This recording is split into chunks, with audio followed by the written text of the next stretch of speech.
Ladies, we are here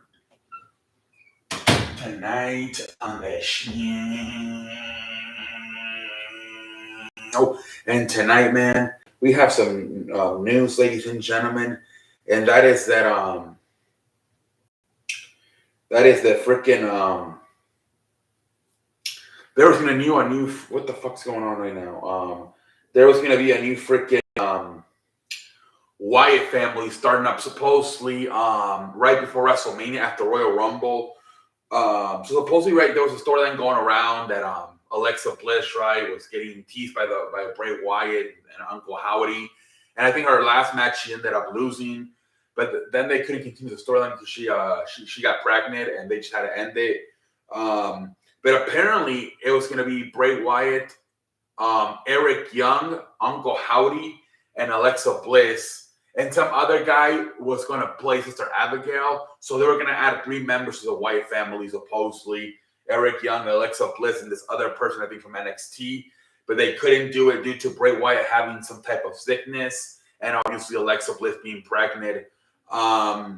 Eric Young has left the company. He made his return to TNA this weekend for Slammiversary. Alexa Bliss obviously pregnant, and I don't even know if that guy is still there. And heck, I'm assuming what's his name? Uncle Howdy, Bo Dallas is still with WWE, last I've heard. But yeah, man, crazy stuff, man. I don't know what Bray Wyatt's going through, man. But he's basically been out since what, January? His last match, I think, was versus LA. Was it versus LA Knight? I believe it was.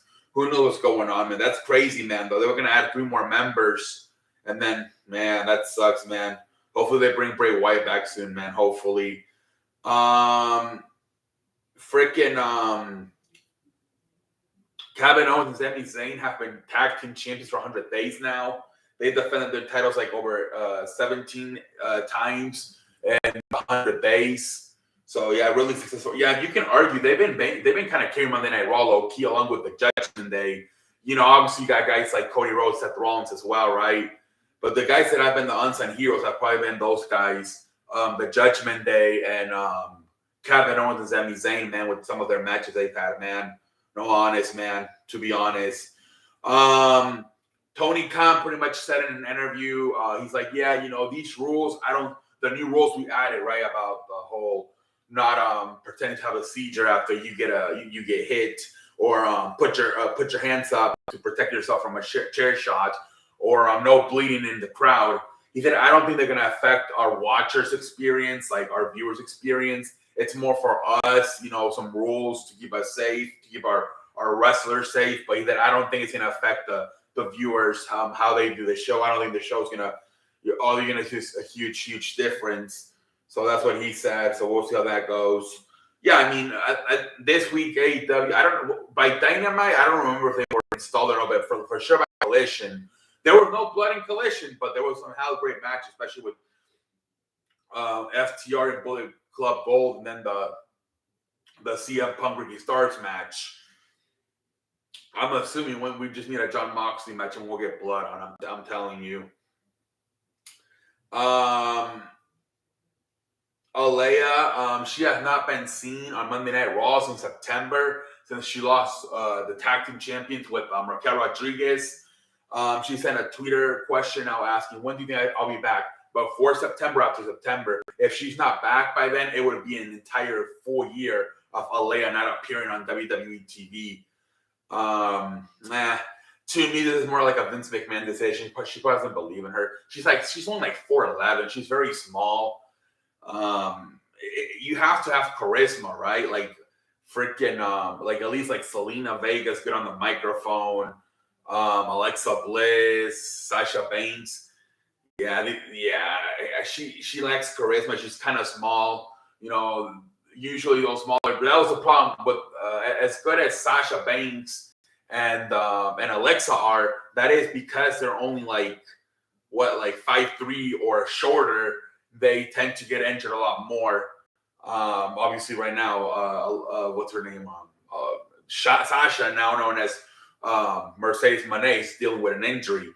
So it's like, yeah, you're small, you're gonna get hurt, and plus you don't have charisma. I think that's the problem with Alea. If she had a little bit more charisma, they would take more a chance on her, despite her being her height, being so low at 4'11". But because she doesn't have charisma either, it's like, we're not gonna waste our time. I'm just being real, man. But anyways, that last one, Nakamura, you saw last night he had his match with Bronson Reed, and then Tommaso Ciampa entered to try to get some payback from last week from Bronson Reed. Obviously he's pissed off because before that they were having Ricochet get involved in his matches. So, he did an interview backstage with Byron Saxton, and he said, I'm tired of people getting involved in my business. And he kept saying it repeatedly, and every time he said it more, he would say it louder and angrier. So I don't know. They're saying to expect maybe a heel turn, maybe a more a meaner Shinsuke Nakamura. Maybe they're seeing how some of these guys in AEW, these Japanese guys, are being presented as more heels, more badass. Maybe they want to do something like that with Shinsuke Nakamura, right? Maybe they want to kind of present that more I forgot I can never say his name. The guy that's on the Black Wing Comeback Club, the one that Don Callis brought in, Takashita Hashihasha, whatever the hell his name is, something like that. Maybe they want to do something similar to that with Nakamura. Who knows? But anyways, let's see. I believe we are done with the freaking news. Let's go over to Monday Night Raw. The date was July 17, 2023. All right, ladies and gentlemen, let's go, man. Monday, what the fuck? Monday Night Raw.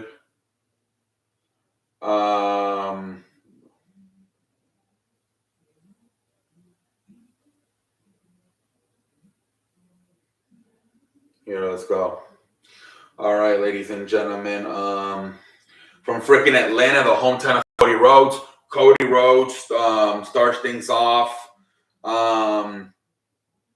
He comes out. He does a promo on freaking Brock Lesnar. Brock Lesnar, come out. I know you're here tonight, man. You're going to keep me waiting. I'll wait all night, man. If I have to wait 1, 2, 3 hours, I don't care. We have all night. And then he gives a shout out to his mom for being there. And then he leaves and he gets out of the ring, starts hugging his family who's there. And then Brock Lesnar's music hits and he's ready to face him. And then it hits again. So he keeps playing mind games with him. He'll hit the music and then he'll stop playing until he just says, I'm going to go backstage. And as soon as he goes backstage, Brock Lesnar freaking hits him with a chair. He made him look like a pendejo a little bit. Brock Lesnar starts beating him with a chair, hits the freaking F5 on the floor in front of his mother, puts him in the Kimura lock, puts him back in the ring, puts him back in the Kimura lock. I think he had another F5, and then hits another share shots. And then I don't think he hit on the microphone, but he said, I accept your challenge at SummerSlam. So it's official, Brock Lesnar versus Cody Rhodes at SummerSlam. And that's all we saw of Cody Rhodes. I thought he'd be in his hometown. They were going to have a lot of segments with him, but that was it. I guess they wrote him off. He's hurt, or at least for that night he was hurt. But it's official, at least Cody Rhodes versus Brock Lesnar for SummerSlam. All right, let's move forward, ladies and gentlemen. I believe the following match was Gunther versus Matt Riddle. Imperium is banned. Drew McIntyre's not there. He's filming a movie. Fun match, but they didn't give it enough time, man. It was better than the match they had at Money in the Bank, but they just ended it kind of fast. At the end, obviously, freaking Gunther hits his power bomb, and Gunther wins the damn match. But it was better than the one at Money in the Bank, but they should give it more time, and they had something good going, and then they just finished it. See, this is kind of like what happened to SmackDown last week, not this past Friday, last Friday, where it seemed like a lot of stuff was cut off. I don't know why they're doing that lately. They're just a lot of matches that are getting good momentum, and they just end them. It's like, dude, come on, man. Anyway, let's move on. Gunther wins.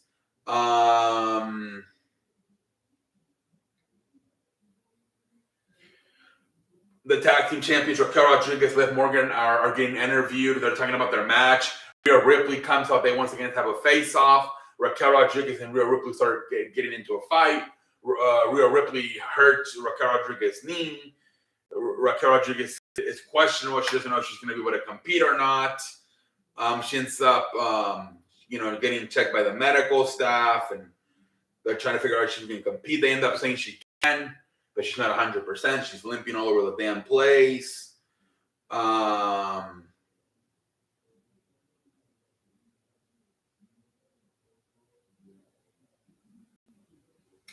And then freaking after that,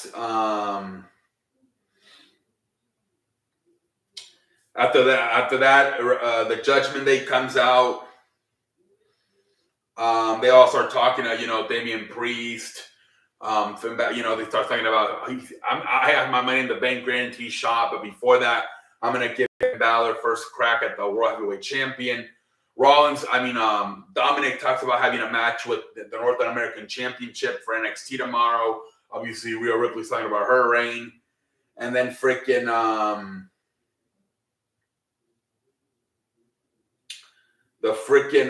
Kevin Owens and Sami Zayn come out. They start talking trash. It ends up being a tag team match. Sets up the main event. Dominic and Damian Priest versus Kevin Owens and Sami Zayn for the tag team champions. That ends up being the damn main event of the show. All right, let's move around here.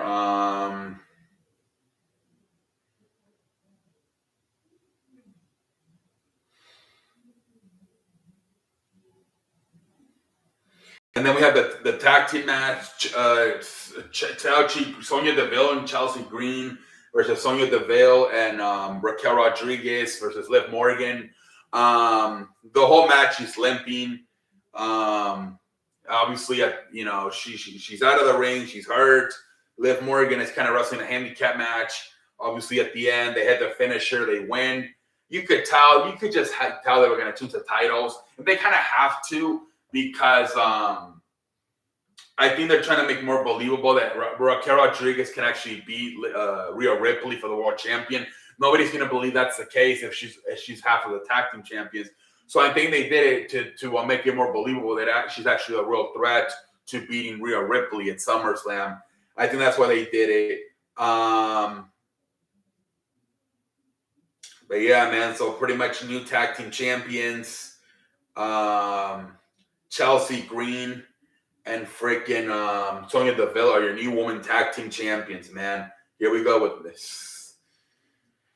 Oh my Lord, that's like, is that like 3 this month already? I think we started the month with freaking back on July 1st, Shayna Baszler and Ronda Rousey. Then fucking Raquel Rodriguez and Liv Morgan. And now Chelsea. In about 3 weeks, we have had 3 different tag team champions. Jesus Christ. All right, let's move on.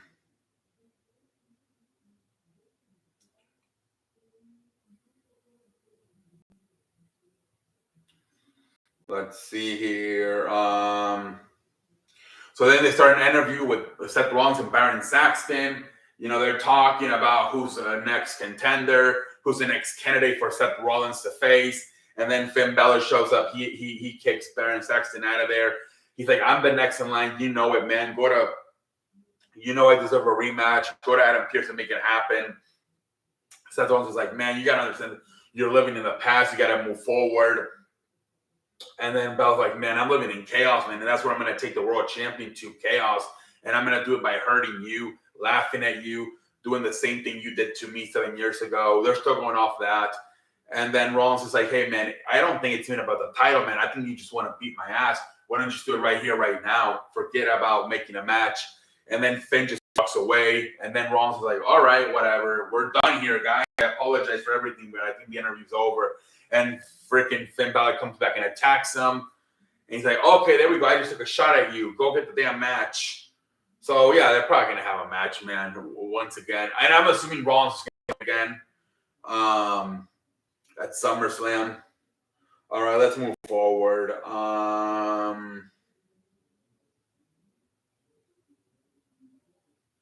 So then we get the freaking the Viking Rules match with the Alpha Academy and this might have been the best match of the night, low key, man.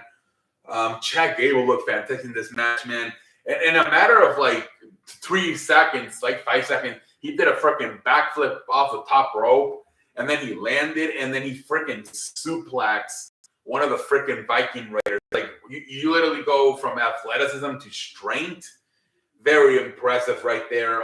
They, obviously they had Otis had his moments for a little bit there, beating both Eric and Ivar by himself. Valhalla was the one that kept getting like interfering, and kind of like every time the Alpha Academy was about to like win or they were in momentum, Valhalla would interfere. At one point, they're celebrating the Alpha Academy, and then freaking Valhalla just takes out Maxine, and she pretty much spear her to the damn table. And then again, later in the match, same thing. Otis is taking control, and Valhalla once again interferes. That's what pretty much sets up the win allows the Viking Raiders to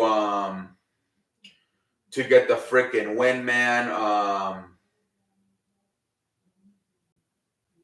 Valhalla just freaking slapped Otis, and then they hit their finish, and that's how they won. So the Viking, I think they just, it's their match, right? I think so far they're 2-0 in these Viking Rules match. I think last year they beat the New Day, and now a lot of people were pissed. They thought the Alpha Academy should have won, but I think it's one of those. It's like their match, the Viking Raiders Rules match. So I think that's why they let them win. Who knows?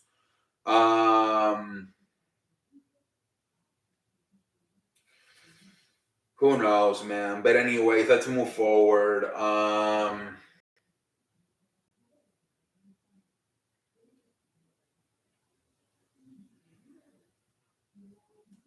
Let's freaking move forward, ladies and gentlemen, here tonight on a freaking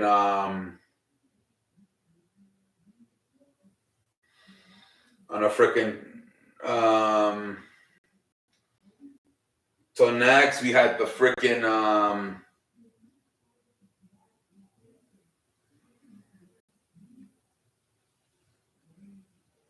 Shayna Baszler versus Nikki Cross, fucking squash match. Barely lasted. After the match, you got freaking Ronda Rousey doing a promo from the crowd, and she's like, hey man, you're talking about how I walked in the back door. What I did is I competed in the Olympics. I won a gold medal, and then I became the fastest rising UFC star, basically.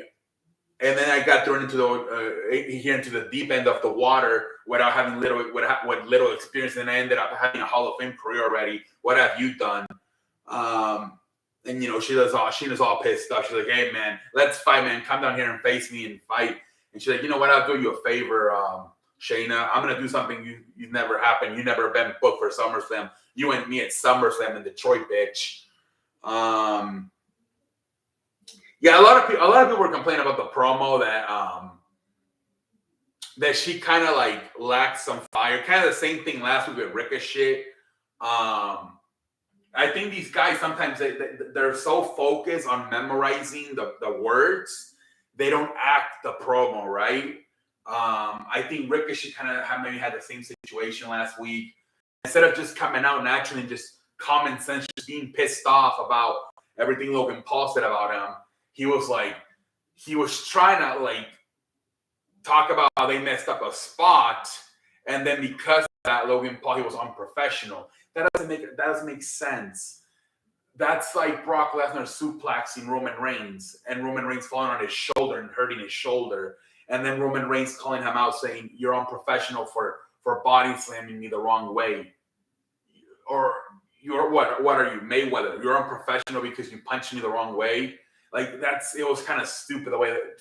And here is not as stupid. Here it makes sense, but a little bit maybe. Some people were complaining that maybe a better job acting with the promo. But again, I think they're so focused. People like Ricochet, Shayna Baszler, who are not that good on the microphone, are more. Braun Strowman years ago, he couldn't even remember his lines. He just stood there like a pendejo. That's why sometimes I better not to give them a promo. Just hey, go see this or give them an idea, And then because I think they're so memorizing the promo, they don't act the promo the right way. But anyway, Shayna Baszler versus Ronda Rousey at SummerSlam, and most likely will be Ronda Rousey's final match. And then we get another one. Ricochet just pretty much challenges Logan Paul to come back next week on Raw. Logan Paul answers with a video, "I'll be there, bitch." And then freaking Becky Lynch is on Miss TV right away. She bullies me. I know what you're doing, Miss. I know how your fucking show works. You're going to end up having Trish Stratus and Zoe Starks come out here. Just have them come out right now. So the Miss just says, okay, whatever. You spoil the surprise. So Shotzi, Trish Stratus, and Zoe Starks come out. Basically, Becky Lynch challenges them for their match. Trish is like, hey, I already beat you. I'm done with you. Get it over with. And she's like, face me like a woman, Trish. If you say you're as good as you are, face me like a woman. And then she's like, okay, some conditions. First, you got to beat Zoe Starks because you haven't been beating her. And then if you lose, you got to get on your knees and say, thank you, Trish. And then also you got to tattoo, thank you, Trish, on your chest. And Becky Lynch agrees to all of it. And then she freaking takes her mask off. She punches her in the face. Then she puts the mask on and headbutts. So he starts with the mask on. So first she's got to be. I don't know when the match. I'm assuming coming up soon because SummerSlam is in a few weeks. She'll have the match with Zoe Starks, beat her, and then have the match with Becky Lynch and Trish Stratus most likely at SummerSlam. All right, let's move forward.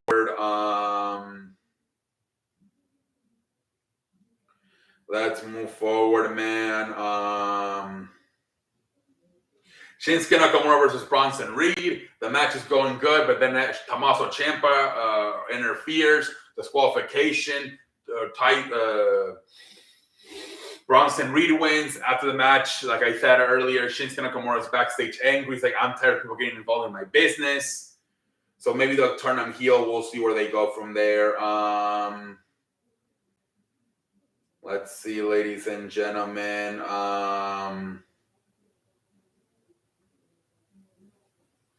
And then we get the freaking main event. Kevin Owens, Sami Zayn versus Damian Priest and Dominic for the tag team champions.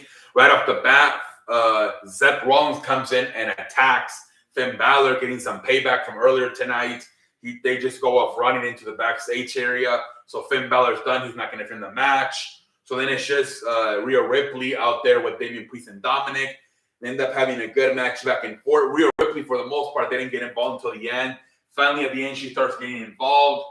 And right as she starts getting involved, Liv Morgan comes out to take out Rhea Ripley, getting some payback for Raquel Rodriguez for what happened earlier in the night.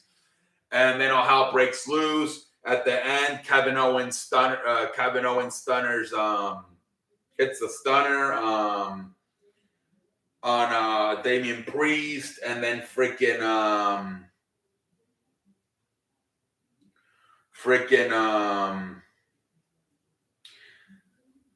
Damian Priest with the stunner, and then Sami Zayn hits Dominic with the Haluva kick, and that's how they win the match.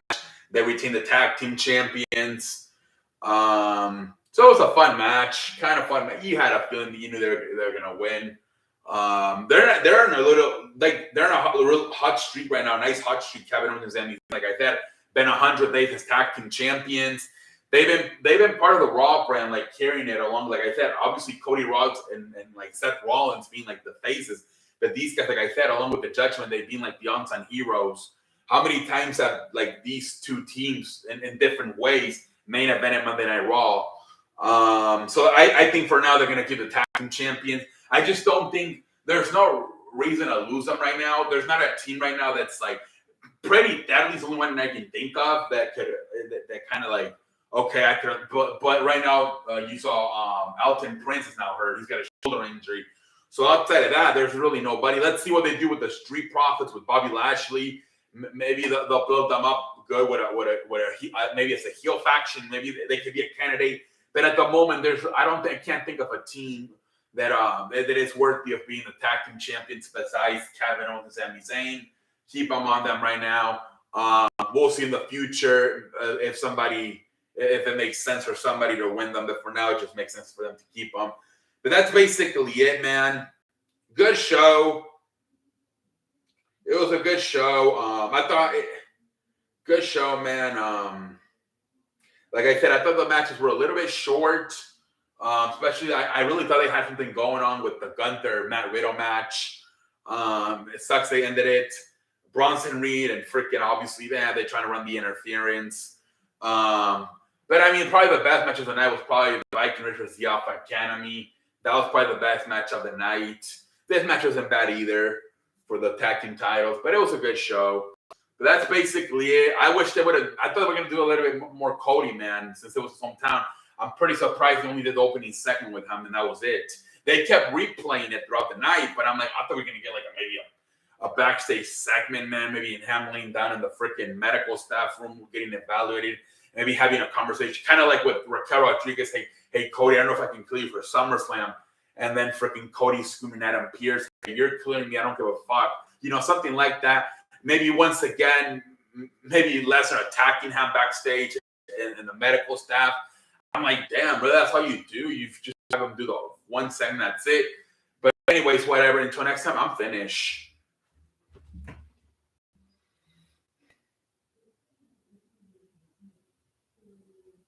The fuck is happening?